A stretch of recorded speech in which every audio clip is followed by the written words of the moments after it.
Hello mga katropa, kamusta? Long time no see mga katropa. Namiss ko kayo. Ang tagal nating hindi nakapag-upload mga katropa.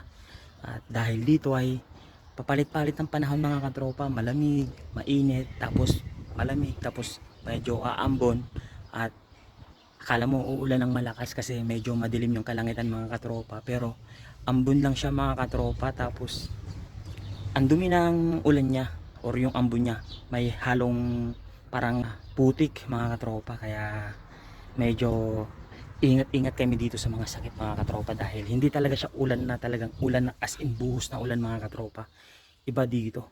So ngayon mga katropa, dahil yun nga nakwento ko sa inyo na pangit yung ulan dito, parang may kasamang konting buhangin or ng tawag dito ng abu-abu mga katropa. So kawawa yung sasakyan ko mga katropa. Papakita ko sa inyo kung gaano kadumi ngayon si Sander mga katropa, dahil nga hindi siya umulan ng malakas eh. Ulan niya ay mahina lang, ambon. So ayan si Sander. Pakita ko sa inyo mga katropa. Kaya problema ako kung papakarwas ko ba siya ngayon mga katropa, dahil ngayon ay oras ng aking break time. So may 2 oras ako ng break time. Gusto kong lumabas para magpakarwas sana.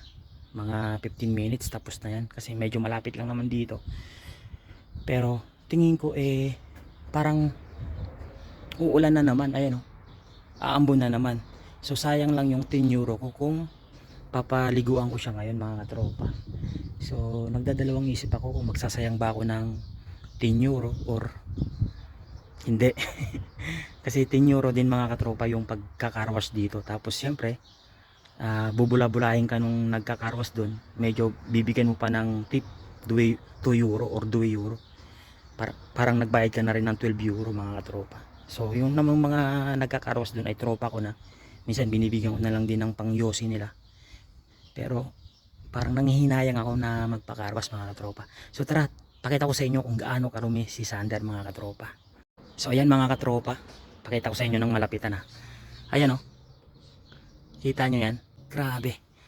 Buti na lang at hindi kulay itim yung binili kong sasakyan mga katropa, kasi kung kulay itim yan mga katropa, kitang kita yan. Kasi kulay ano yan kulay putik. Ayun oh, ang dumi oh, napakadumi. Ayun oh, ang dumi niya, nanggigitata mga katropa. Ayun oh.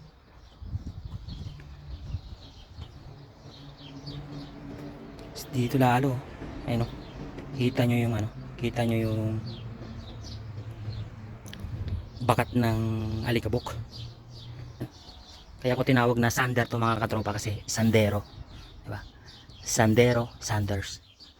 So yan, ang dumi talaga mga katropa. Nagdadalawang isip ako kung magsasayang ba ako ng 10 euro or hindi, kasi parang uulan din parang aambon din mga katropa Ayan, isang ikot pa, dumi oh, kitang kita dito. Ayun, salamin to, ayun oh, di ba magkayog ba? Tsaka dito, tapos napakadumi talaga. Wow, pag ginano mo, pag inuwit mo mga katropa, kitang kita mo yung guwit ng kamay di ba? Ayun oh, hindi mo nasulatan ng tropa At ito naman mga katropa ay talabas lang yung madumi mga katropa. Dito sa loob ay talagang pakakinis niya. Alaga ko lagi ito sa linis mga katropa. Ayoko kasi nung sasakyan na marumi, maraming alikabok at maraming tawag dito, yung mga tira-tirang pagkain na nalalaglag sa sahig. Kasi ay nga, pag nandito yung yung mga prinsesa ko, pag nasa biyahe kami, nakain sila ng mga popcorn or ng mga chips. Pinagsasabihan ko sila na huwag silang magkakalat mga katropa, kasi ayoko nung makalat, kasi mahirap maglinis mga katropa, lalo na mahal ng kalinis dito. Tapos kung ako naman maglilinis mga katropa, meron naman na kaming blower, meron kaming tawag dito aspirapolvere or vacuum, yun, meron naman kami nun. Pero yung isang vacuum kasi namin mga katropa, nilinis ko yung dati kong sasakyan, yung si Mercy, yung nauna dito, nasubrahan, na overheat mga katropa, nasunog yung vacuum. Kaya sabi ko sa kanila, wag na kayong kumain ng tawag dito ng chips or ng popcorn dito sa loob. Kung kakain sila mga katropa, talagang wag sila maglalaglag, kasi mahirap maglinis ng sasakyan. So ayan na mga katropa. Ayan, si tropang Sander. At hanggang dito na lang yung video natin mga katropa. Na-miss ko kayo.